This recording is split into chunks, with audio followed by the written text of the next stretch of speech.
Okay, mit bevis. Mit bevis kommer til at handle om fordoblingskonstanten, som skrives T2.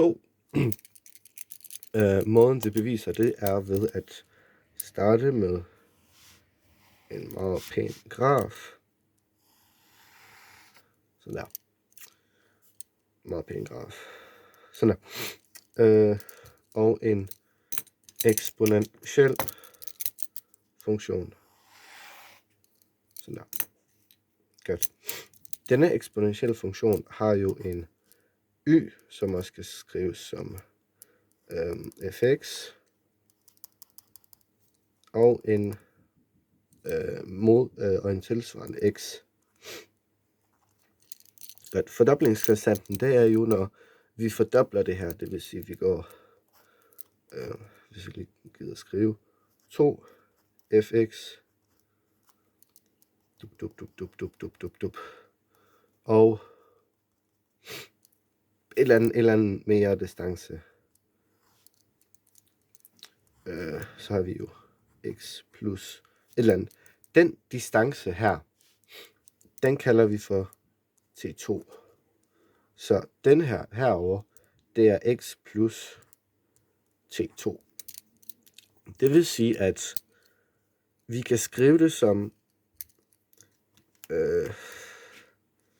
2 fx er lige med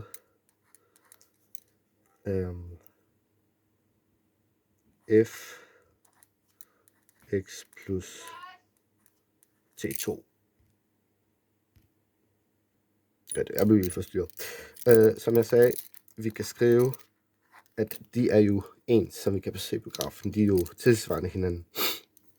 Godt. Hvordan beviser vi så, at... Jeg glemte lige at skrive op.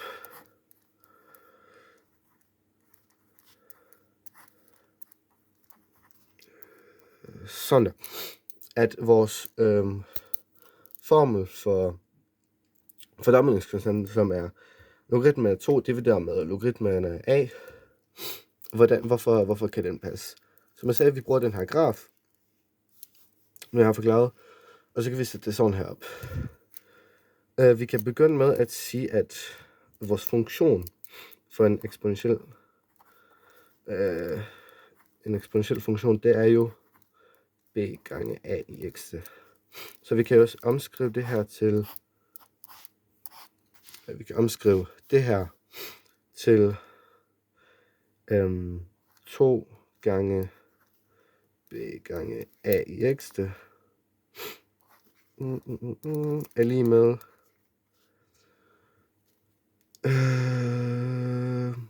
b gange a i x plus T2. Sådan der.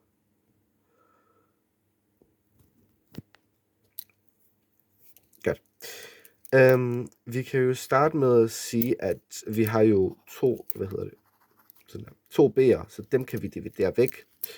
Så det bliver til 2 gange a i x er lige med a i x sådan der, plus T2.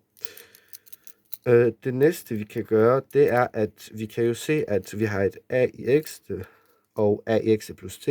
Så kan vi sætte,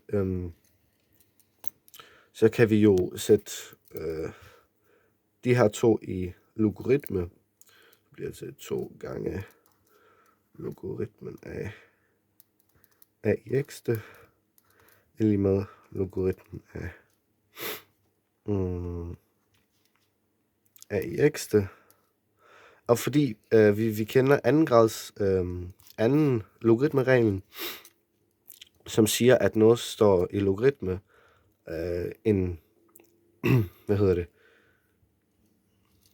right? Nej, lige meget.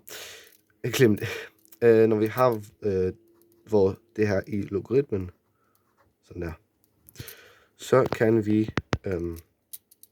ved brug af tredje logaritmeregel, kan vi jo sætte den her ned, eksponentiellen ned foran.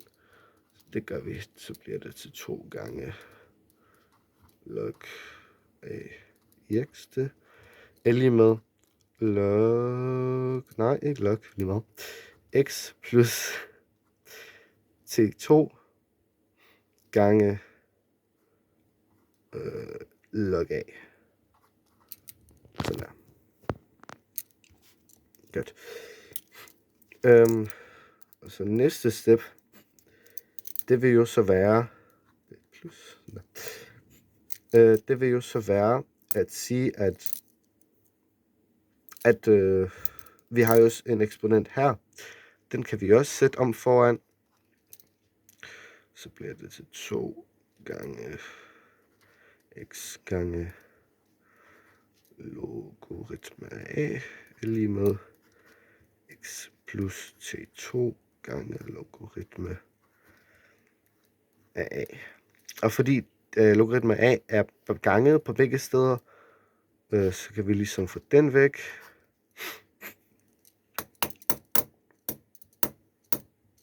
Nej, det er helt forkert.